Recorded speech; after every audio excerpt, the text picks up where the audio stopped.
50 hari Juno Agi Part 6 Gelap. Kebaikan selalu memang itu hanya ada dalam cerita dongeng.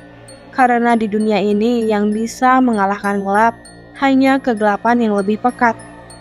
Siang itu kami sampai ke sebuah perumahan minimalis di daerah Bantul. Jauh dari bayanganku, Mas Ibnu tinggal di perumahan biasa. Bahkan rumahnya biasa saja, cenderung sebicik dan banyak hiasan bunga-bunga. Mas Ibnu juga jauh dari kesan dukun seperti Mang Bobon. Perawakannya tinggi gempal dengan kumis lele yang berantakan. Dari baju bergambar anime dan koleksi action figure yang terpajang di ruang tamu, Mas Ibnu adalah seorang wibu Jepangan. "Mang, bener ini orangnya?" tanyaku saat Mas Ibnu pergi bersiap-siap terlebih dahulu. "Iya bener mbak, emang kenapa?" "Gak apa-apa, beda aja sama bayanganku," jawabku singkat. Tak lama seorang wanita yang memperkenalkan diri sebagai istri Mas Ibnu keluar. "Loh, ada tamu? Siapa ini, Bon?" tanyanya sambil menegur Mang Bobon yang duduk di teras. Mang Bobon tersentak.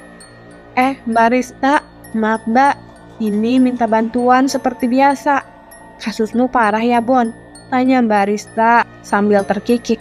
"Lumayan mbak, minta tolong ya mbak," kata Mang Bobon dengan penuh hormat. Rista hanya tersenyum dan berjalan ke belakang rumah. Saat itu aku dan Sasa tersadar. Kaki Mbak Rista tidak menapak tanah. "Mang," kataku takut.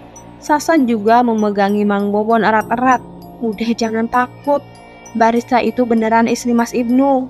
Tapi beliau sudah meninggal beberapa tahun yang lalu waktu melahirkan. Sekarang jadi begitu deh." "Mang," aku tambah panik. "Kok serem?" Mas Ibnu keluar dari belakang rumah. "Gak usah takut mbak, memang begitu istri saya. Sering jaga rumah ini sambil ngeliatin anak saya juga. Maklum sama-sama berilmu, jadi belum bisa pulang cepat," kata Mas Ibnu dengan penuh kode. Orang yang punya ilmu seperti saya atau Mang Bobon ini emang susah kalau mau pulang ke Sang Pencipta mbak. Tapi ya ini sudah jalan yang kami pilih, kata Mas Ibnu sambil merapikan bajunya. "Yuk kita berangkat." Mas Ibnu meminta untuk diantarkan ke kontrakan terlebih dahulu sebelum menuju ke rumah sakit. Dia bilang kalau hipotesa Mang Bobon benar, pasti masih tersisa benda-benda ritual di rumah yang terlewat oleh mata kami.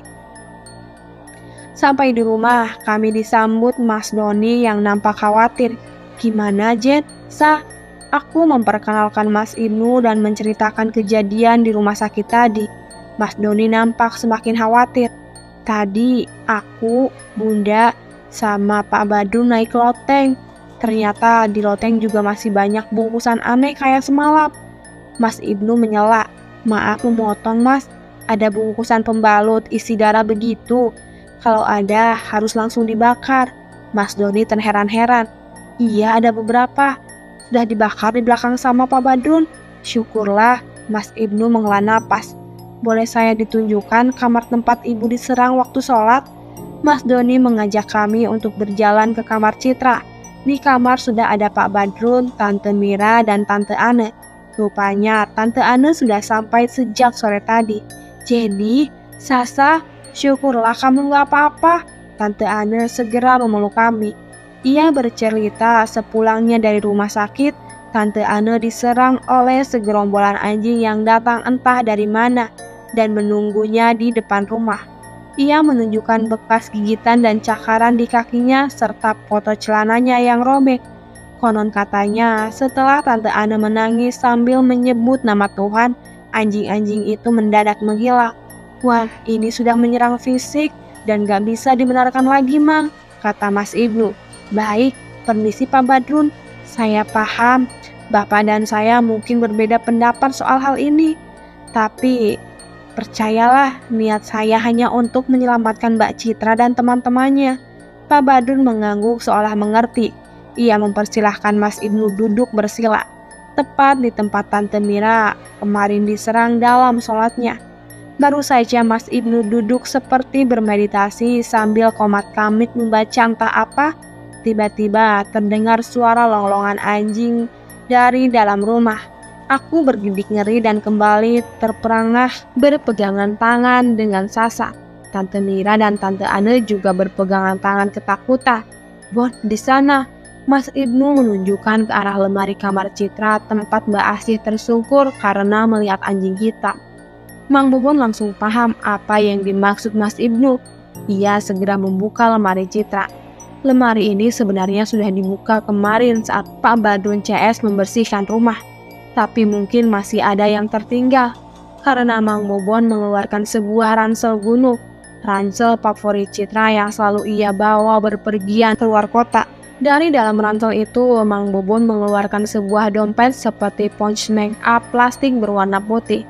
Ketika dibuka, isinya berbau anyir. Kami semua mengernyitkan hidung. Isinya apa, Mang? Cetuk Mang Badun dengan wajah penasaran. Mang Bobon mengisyaratkan Pak Badun untuk mendekat. Di dalam pouch plastik itu ada lendir yang sudah membusuk. Itu janin belum jadi. Tiba-tiba Mas Ibnu berkata, ini baru dibawa beberapa hari yang lalu sepertinya. Keluarin semua isi tasnya, Mang.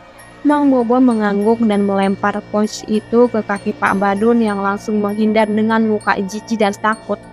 Kami semua semakin penasaran sekaligus takut. Mang Bobon membalik tas itu dan berjatuhanlah bunga aneka bubuk aneh seperti abu dan menyan, serta beberapa lilin dan kertas-kertas aneh.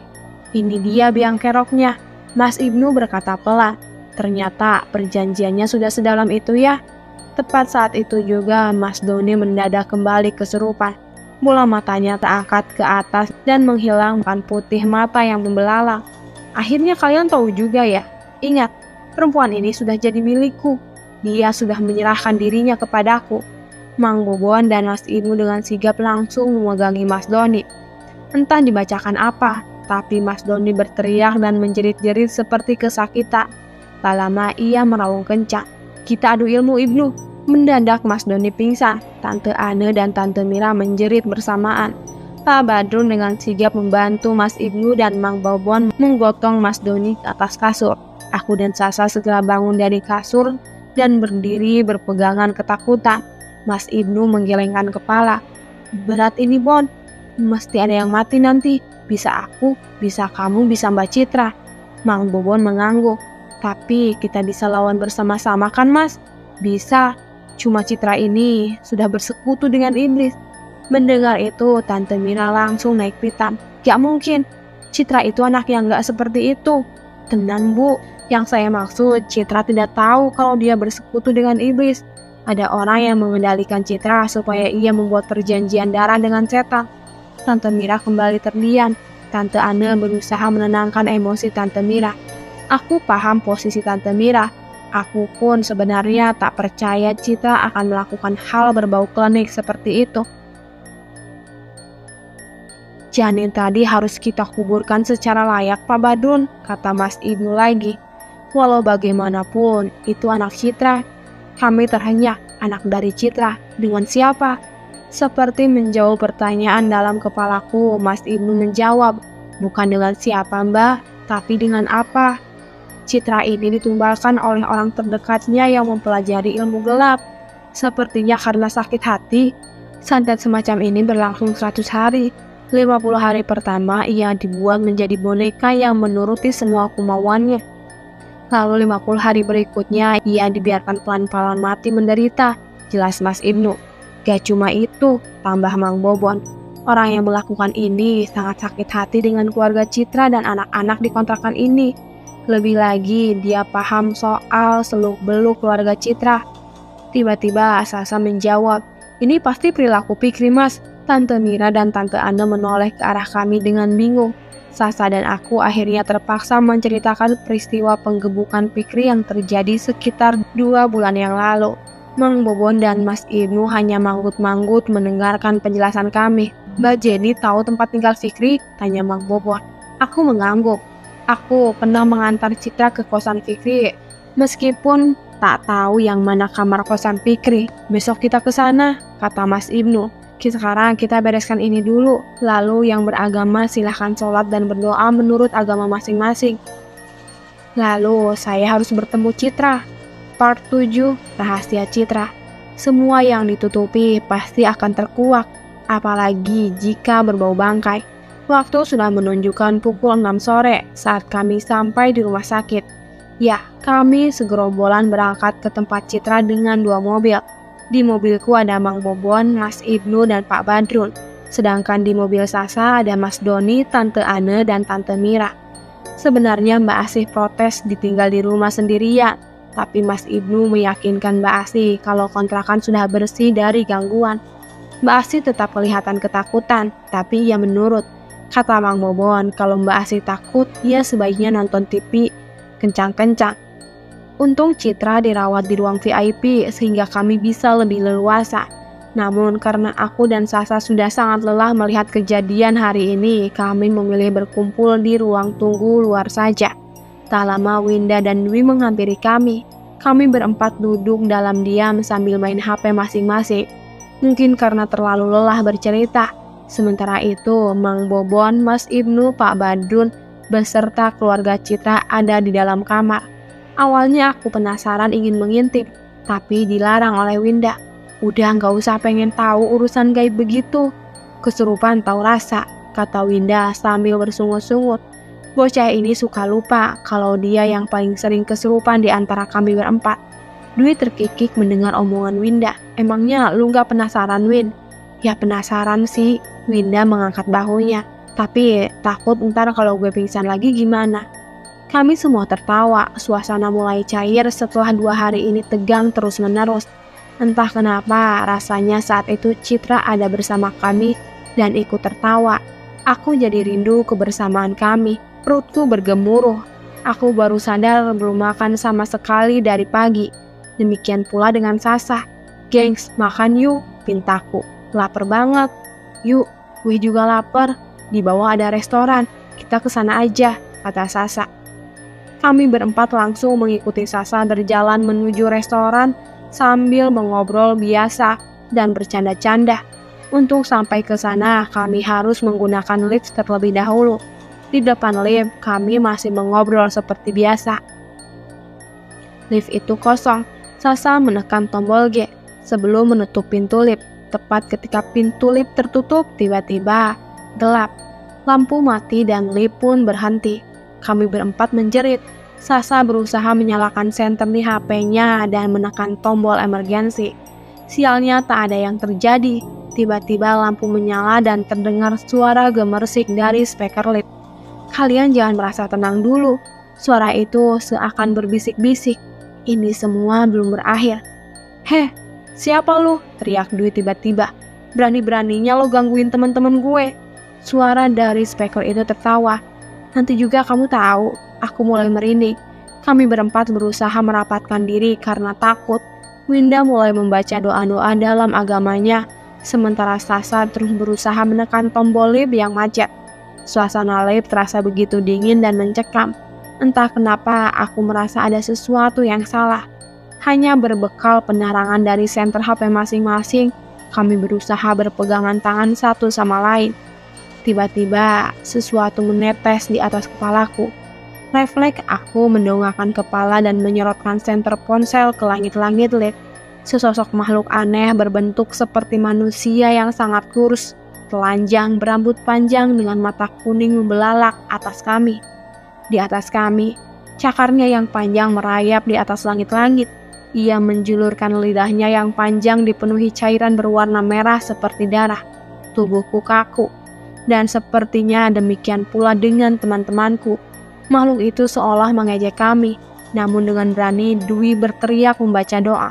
Lift seolah bergoncang keras. Kami menjerit. Tak lama lampu kembali menyala dan pintu lift terbuka. Beberapa teknisi dan petugas rumah sakit merubung kami. Maaf mbak, tadi lift tiba-tiba gangguan. Kami menerima panggilan emergency call, tapi tidak ada suara. Jadi kami buka paksa. Syukurlah mbak nggak apa-apa. Kami keluar dengan kondisi linglung. Badan kami terasa berat sekali. Aku melihat Sasa dan Dwi masih terengah-engah. Seorang perawat memberikan tabung oksigen kaleng kepada kami. Sesak ya mbak? Ya wajar, karena kalian sudah terjebak di dalam sejam lebih. 1 jam. Kami berpandangan. Rasanya tadi hanya sebentar saja kami berada di dalam lift itu. Tanpa berkata-kata, kami hanya diam menerima tabung oksigen dari perawat tersebut dan duduk di kursi dekat lift. Tak lama Mang Bobon berlari menghampiri kami. "Kalian gak apa-apa?" Mang Bobon khawatir. "Aku tadi keluar nyari Mbak Jenny dan Mbak Sasa, tapi gak ada. Perasaan kami gak enak." "Nanti aku ceritain, Mang," jawabku pelan. "Iya, Citra sudah sadar, Mbak. Dia mau bercerita sesuatu pada kalian semua." Setelah merasa lebih kuat, kami berjalan ke kamar Citra. Tak lupa kami ucapkan terima kasih bagi para perawat dan petugas yang sigap menyelamatkan kami dari insiden lift tadi. Pelan-pelan aku menguatkan hatiku untuk mendengar cerita macam apa yang akan muncul dari mulut Citra. Di kamar, keluarga Citra memandang kami dengan wajah cemas. Tak hanya itu, Citra juga nampak sudah sadar dan menatap kami dengan wajah yang aneh, seperti marah dan juga seperti merasa bersalah. Campuran emosi Citra yang tak bisa ku mengerti ini membuatku merinding. "Jen, Sa, Dwi, Win," Citra memanggil kami. "Maafin gue ya." Sasa yang pertama kali maju memeluk Citra. "Minta maaf kenapa sih, Cit? Gak ada yang salah kok. Yuk udah yuk, pulih lagi." "Gue mau ngaku dosa sama kalian semua," kata Citra pelan. "Sebenarnya gue gak pernah putus sama Fikri." "Tuh kan, benar," pikirku dalam hati. Ternyata memang mereka benar-benar tidak pernah putus. Kulihat sahabat-sahabatku, Sasa menghela nafas kecewa, Dwi mencelos, dan Winda memasang wajah datar seperti sudah tahu tapi tak mau tahu. Tapi Fikri marah banget sama kalian semua, terutama sama Jenny dan Sasa yang dianggap sudah mempermalukan dia di depan umum. Lanjut Citra lagi. "Akhirnya dia minta gue untuk ikut sama dia. Kalau nggak mau, kalian celaka." "Ikut kemana, Cit?" tanya Sasa pelan sambil membelai bahu Citra. "Lo dibawa kemana?" Citra terdiam. Dia terisak-isak, sepertinya dia tak sanggup melanjutkan ceritanya. Namun ia berusaha keras untuk terus bercerita. "Gue dibawa ke hutan, Sa. Gak tahu di mana. Di sana gue disuruh. Aku menelan ludah, mengingat cerita Mang Bobon tentang tengkorak yang kami temukan di bagasi mobil Sasa.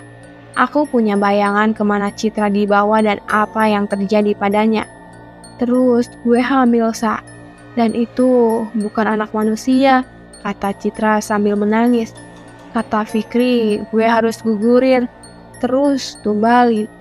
Kalau mau kalian selamat." Kami berempat saling bertatapan. Aku menatap Mas Doni yang tampak marah dan Tante Mira yang memalingkan muka menahan tangis. Sepertinya mereka sudah mendengar cerita ini sebelumnya. Kepahitan dan kegetiran menyelimuti pikiranku. Kali ini Fikri sudah keterlaluan. Jadi gue lakuin semua yang dia minta. "Fikri, tapi gue gak tahu kalau itu bakal nyelakain kalian." "Gue juga gak bisa nolak." Tangis Citra pecah. Sasa kembali memeluknya. Dwi mengikuti jejak Sasa yang memeluk Citra dari sisi satunya. Sementara aku hanya diam dan Winda hanya memegangi kaki tempat tidur Citra dengan kencang. "Kok Fikri bisa nyuruh lo sampai begini, Cit?" Aku tak tahan bertanya. "Kok bisa?" Mas Ibnu tiba-tiba menyela. "Orang tua Fikri ini dukun, Mbak Jen. Cukup terkenal di komunitas kami." "Ya Allah, Cit, kok lo bisa sih pacaran sama anak dukun?" kata Dwi kesal sambil menoyor kepala Citra. Citra hanya menangis. "Maafin gue, Dwi," isaknya. "Gue juga awalnya nggak tahu, sampai Fikri bilang dia mau ikutin jejak orang tuanya." "Ya ampun, Cit. Tapi kita semua tuh kuliah, sekolah tinggi. Kok bisa sempet-sempetnya si Fikri kepikiran ikut jadi dukun? Gue mikir tugas kuliah aja rasanya nggak sempet napas." Dwi kembali mengeluh. Suasana tiba-tiba mencair karena celutukan dari Dwi barusan. Winda dan Sasa tertawa kecil. Tante Ana tersenyum sedikit dan aku menahan tawaku agar tidak merusak suasana. "Lu juga anak dukun lo gebukin. Susah kan kita semua?" pungkas Dwi kepada Sasa dan aku. Sasa berkilah. "Enak aja. Mau anak dukun kek, anak presiden kek. Kalau temen gue digebukin ya gue gebukin balik, anjir." Kami semua tertawa. Suasana seakan mencair. Sasa kemudian beralih ke Mang Bobon. Terus gimana, Mang? Yang di tulang Citra udah bisa diambil? Mang Bobon menggeleng. Belum, Mbak, butuh waktu. Tapi setidaknya saya dan Mas Ibnu sudah tahu harus kemana untuk mengembalikan itu, katanya sambil menunjuk karung jahanam di kolong tempat tidur Citra. Kemana emangnya, Mas? Tanya Pak Badrun. Sial, kepo juga bapak ini rupanya. Pak Badrun gak boleh tahu. Yang jelas lumayan jauh dari sini, sekitar 3-4 jam perjalanan ke arah Semarang. Nanti kami gak usah diantar, perjalanan bahaya. Tapi Mas Ibnu menjauh sambil melirik arah Citra. Harus ada orang yang menjaga Citra di sini, Pak. Oleh karena itu, sebisa mungkin tiap hari di sini dan di kontrakan ada orang yang mengajiin Mbak Citra. Pak Badrun mengangguk. Nanti saya minta ke panti asuhan dekat kampung supaya mengirim anak-anaknya mengaji. Kebetulan mereka juga punya pengajian.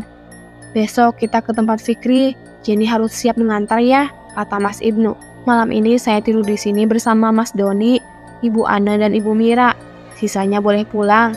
Nanti Mang Bobon akan tidur di kontrakan menjaga kalian semua, tambah Mas Ibnu. Kami semua menghela nafas lega. Untuk berjaga-jaga, Winda meminta Chris datang ke kontrakan.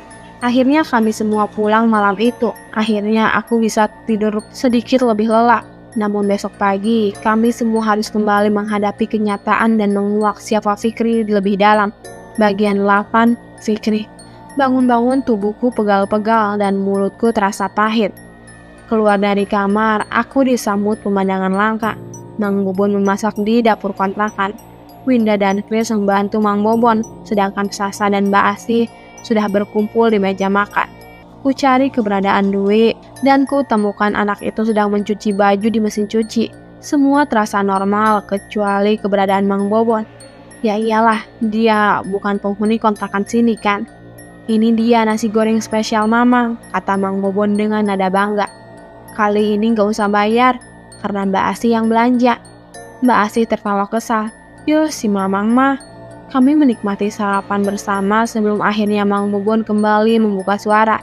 Nanti jadikan Mbak Jen. Jadi Mang, mau jam berapa kita ke sana? Secepatnya aja, siapa mau ikut? Kata Mang Bobon santai. Nanti kita jemput Mas Ibnu dulu di rumah sakit. Winda dan Chris langsung mengangkat tangan. Sasa dan Dwi menolak. Sasa harus mengejar tugas yang ia tinggalkan. Sementara Dwi mau bersantai menonton drama Korea di kamar. Aku bergegas mandi dan bersiap-siap. Kali ini Chris mengemudi, sedangkan aku dan Winda duduk di belakang. Mobil Chris memang lebih besar, sehingga kami semua bisa duduk lebih nyaman.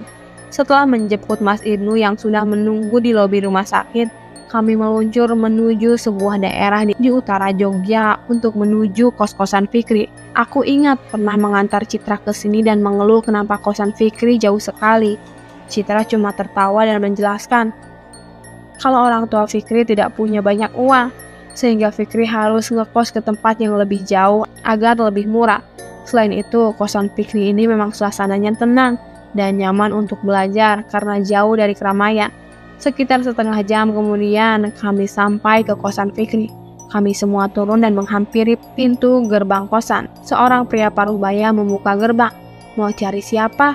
Atau mau lihat kos-kosan? Saya mau cari Fikri, Pak, jawabku. Penjaga kosan itu nampak bingung. Fikri, di sini gak ada anak kos yang namanya Fikri. Aku mengernyitkan dahi karena bingung. Jelas aku pernah mengantar Citra ke sini. Seakan memahami kebingunganku, Winda mengeluarkan HP-nya yang bling-bling dan menunjukkan foto Fikri. Ini orangnya, Pak. Bapak kenal? Oh, kalau dia saya kenal. Tapi namanya bukan Fikri, melainkan Mas Dimas, kata bapak itu sambil terkekeh. Dia membuka pintu gerbang. Pasien Mas Dimas juga ya? Atau temannya? Kami berpandangan dengan bingung. Pasien? Loh iya. Mas Dimas kan pengobatan alternatif itu toh. Suka banyak orang yang berobat ke sini dan sembuh. Jelas bapak itu lagi. Sial. Rupanya selain ngebukin anak orang, dia juga beneran punya side job jadi dukun pengobatan alternatif, pikirku. Tapi Mas Dimas sudah nggak tinggal di sini lagi. Kosannya sudah nggak dibayar sekitar 1 bulan lebih. Hampir 2 bulan, Mas. Jelas bapak penjaga kosan tersebut. Barang-barangnya masih ada, Mau saya tunjukkan kamarnya?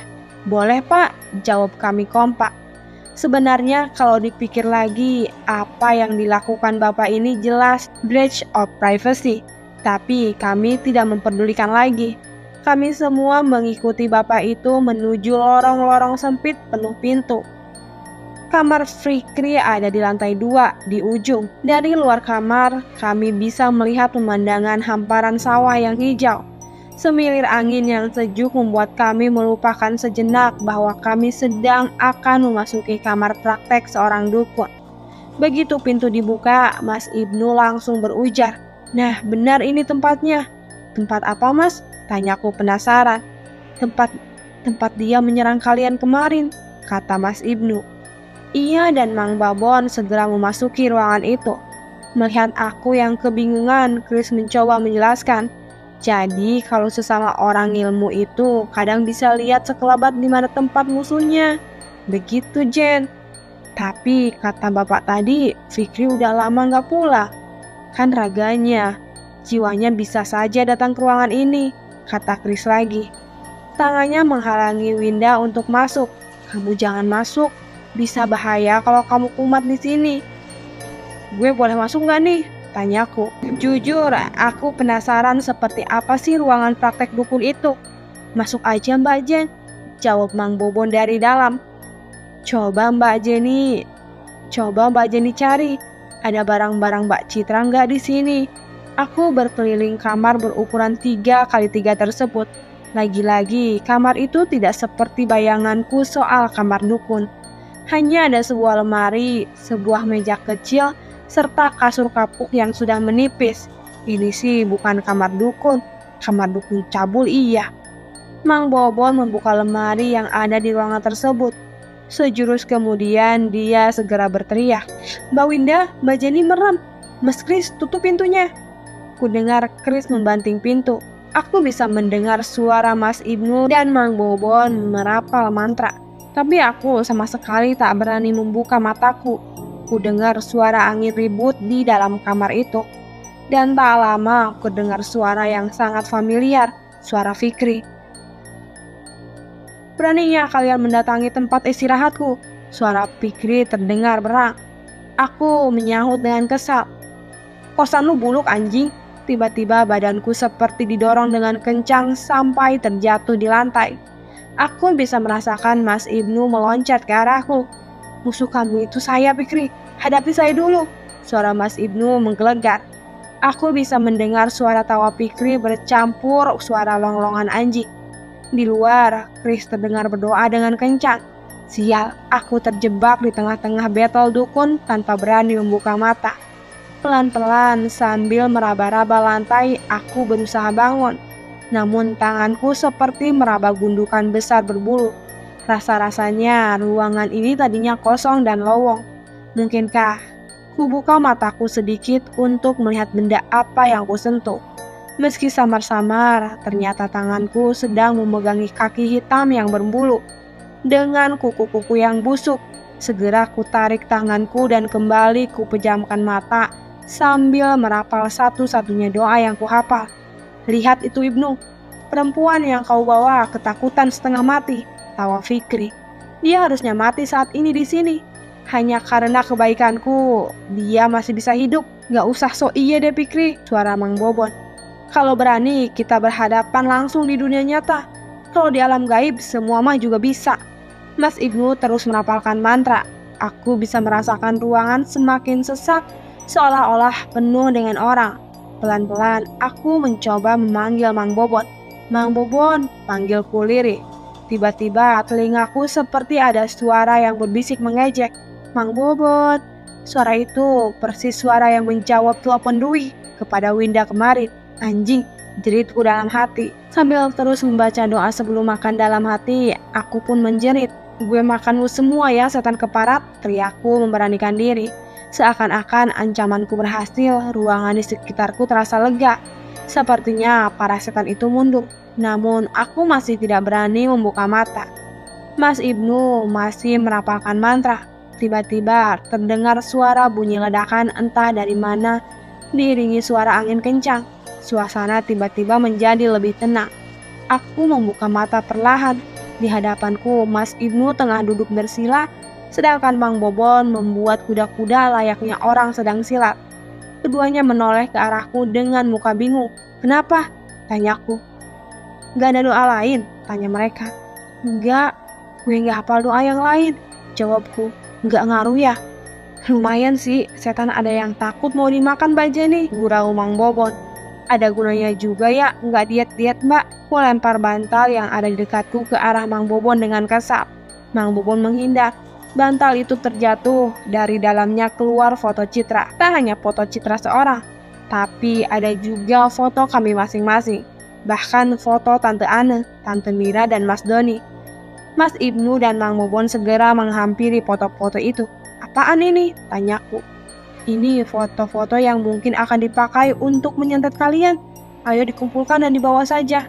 Pintu kosan diketok. "Saya sudah boleh masuk belum, Mang?" Suara Kris dari luar terdengar lemas.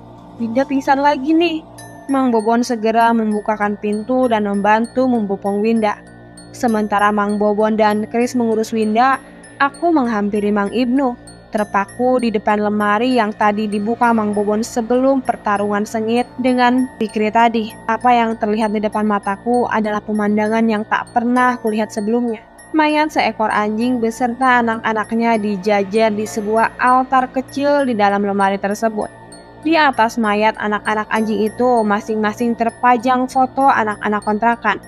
Sementara itu di bawah mayat bertaburan foto kontrakan, foto mobil kami, foto keluarga Citra, dan masih banyak lagi. Bahkan ada foto Kris, keluarga Mbak Asih di kampung, Lik Dirman, dan masih banyak lagi. "Kita mesti beresin ini, Mang," tungkas Mas Ibnu. Dengan cekatan, keduanya membungkus isi altar tersebut dan memasukkannya ke dalam sebuah kantong plastik yang dibawa Mas Ibnu. "Mau diapain, Mas?" tanyaku setengah takut, setengah penasaran. "Nanti dibakar, lalu dilarung di sungai," jawab Mas Ibnu sambil terus membereskan tulang belulang dan foto-foto kami. Tapi semua itu nggak akan selesai sampai tulang yang ditanam di badan Citra bisa keluar. Mas Ibnu kemudian menjelaskan, susuk tulang yang ditanam di badan Citra itu berfungsi seperti remote control yang membuat Citra bisa dikendalikan dengan mudah oleh Fikri. Benda yang dimasukkan ke dalam tubuh seseorang secara gaib hanya bisa diambil secara gaib oleh yang memasukkannya ke tubuh tersebut. Mas Ibnu hanya sanggup menetralisir pengaruh dari tulang tersebut secara sementara, namun tak mampu mencabut tulang tersebut. Apabila dipaksa, nantinya malah Citra bisa saja meregang nyawa atau kehilangan kesadarannya. "Gimana caranya minta Fikri mencabut tulang tersebut?" tanyaku kepada Mas Ibnu. Namun Mas Ibnu hanya menggeleng dengan sedih. "Inilah jahatnya ilmu hitam, Mbak. Yang Fikri lakukan adalah manipulasi Citra supaya ia membuat perjanjian dengan kekuatan gelap. Sekarang Citra tak ada bedanya sama saya dan Mang Bobon. Yang bisa kita lakukan cuma mengalahkan Fikri supaya dia tak lagi bisa mengontrol Citra." Aku membayangkan Citra yang selama ini ceria, penuh dengan semangat, dan merupakan seseorang yang taat agama tiba-tiba harus menjadi Mang Bobon yang bisa melacak barang hilang, menyembuhkan orang kesurupan, mendengarkan konsultasi para mahasiswa pelanggan angkringan yang paranoid dipelet pasangannya, dan masih banyak lagi. Sebenarnya nggak jelek juga, tapi kok rasanya aneh sekali. Tapi sebenarnya nanti yang kasihan kalau Mbak Citra jadi punya ilmu-ilmu begitu, Mbak. Yang kasihan Mbak Winda, Mbak. Suara Mang Bobon memecah keheningan. Aku dan Kris langsung berpandangan sebelum kembali melihat tubuh Winda yang terkulai lemas. "Memangnya kenapa, Mang?" tanyaku setengah bingung. Mang Bobon berdaham. "Mbak Winda ini bau tubuhnya wangi dan disukai oleh makhluk gaib, Mbak. Belum lagi dia punya sesuatu yang membuat para makhluk gaib nempel. Jadi sering pingsan karena tidak kuat dengan benturan energi di sekelilingnya. Ya kan, Mas Ibnu?" "Iya. Kalau misalnya Mbak Winda harus tinggal bareng Mbak Citra, ya harus siap-siap kalau sewaktu-waktu Fikri mencoba masuk ke Mbak Citra.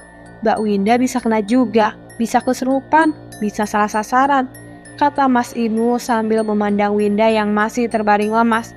Kris nampak cemas. Kalau dipagari begitu, apakah bisa, Mas? Tanyanya. Bisa aja, Mas. Tapi ya, kalau melihat level permainan Fikri ini, sepertinya tetap ada kemungkinan untuk tembus, kata Mas Ibnu. Ini bukan permainan anak kemarin sore. Bisa jadi sebenarnya anak ini sudah mempraktekkan ilmu hitam sejak lama, tambah Mas Ibnu lagi. Mas Ibnu bercerita kalau sihir tulang ini memang khas salah satu aliran ilmu hitam. Namun tak semua orang bisa melakukannya karena memang mereka harus memanggil iblis yang sangat spesifik. Selain itu, tak semua orang kuat mengamalkan ilmu hitam ini. Apabila kuat, kemungkinan besar dilakukan turun-temurun oleh dukun tersebut. Karena iblis ini tak mau bekerja sama dengan sembarang dukun. Bisa jadi karena latar belakang keluarga Fikri sebagai dukunlah yang membuat dia sanggup melakukan hal mengerikan ini. Jujur, sebenarnya aku agak sulit menerima penjelasan bahwa Fikri telah lama mempraktekkan ilmu hitam. Di abad ke-21 seperti ini, masa iya ada anak muda yang sudah lama mempraktekkan ilmu hitam?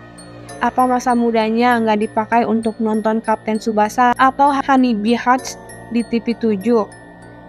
Apalagi Fikri juga sosok yang dekat dengan Citra.